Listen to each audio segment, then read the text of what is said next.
Olá! No vídeo de hoje nós iremos abordar acerca desse tema: revisão sistemática da pesquisa experimental sobre responsabilidade em auditoria.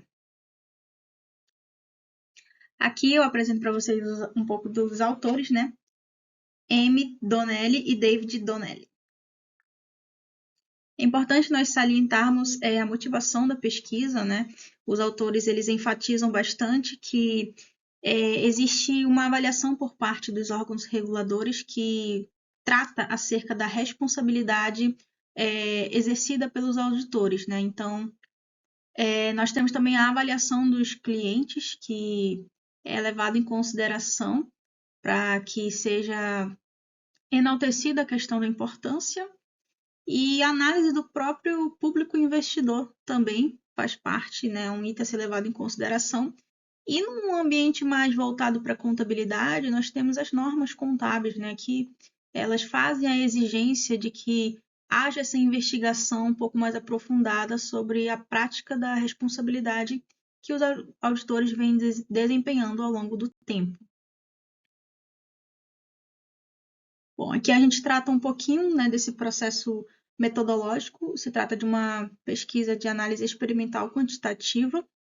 E aqui, para a formação do banco de dados, os autores eles utilizaram cerca de duas ferramentas, né?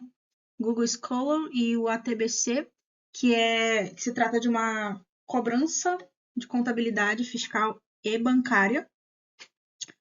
E com essas duas ferramentas foram utilizadas para fazer um filtro assim das palavras-chave que eles conseguiriam definir para ter acesso aos tipos de estudos, né, e artigos que seriam utilizados nessa pesquisa. E as palavras-chave utilizadas foram auditoria, responsabilidade, experimento e test lock. Ainda sobre a metodologia, a gente pode aqui citar um pouco do critério de exclusão, que se tratam de um sequenciamento, né, que serviria para justamente excluir aquelas pesquisas que não serviriam, né? No caso aqui a gente tem os estudos que não levavam em conta os métodos experimentais, aqueles estudos que não se concentravam na auditoria, né, externa, ou que não analisavam a responsabilidade operacional, e os estudos que não foram publicados. Então, com base nesses critérios, o artigo que fosse encaixando um desses critérios de exclusão já seria descartado, né, deixado de lado com relação ao experimento e ao estudo em si. Aqui a gente pode definir um pouquinho sobre o modelo de contingência social, que ele é definido por Tetlock. Ele vem trazendo um contexto, né, e uma definição um pouco mais abrangente e específica, de certa forma, com relação à própria definição da responsabilidade, né, que se trata de uma expectativa implícita ou explícita, onde o indivíduo ele pode ser convidado, né, a se manifestar, a justificar as suas crenças com relação a outras pessoas, né? E nesse ambiente, o autor, o Tetlock, ele afirma que o avaliador ele pode exercer certos poderes sobre essa pessoa que ela é convidada a fazer essa justificação, né? E a atitude de responsabilidade, ela acaba sendo tomada por uma certa pressão, né? Onde o desempenho o desempenho a ser executado, ele pode tomar diferentes rumos, né? E aqui no finalzinho, destaca que a seleção de atitudes de responsabilidade com grande probabilidade de agradar a outros avaliadores, ou seja, nesse contexto de responsabilidade, no final, acaba se meio que se inclinando para quem que eu vou estar agradando. Esse modelo de contingência social para esse estudo foi apresentado em cerca de 3 abordagens estratégicas também que podem ser caracterizadas, tudo com relação à prestação de contas, né? Autocrítica preventiva, mudança de estratégia de atitudes e o reforço defensivo.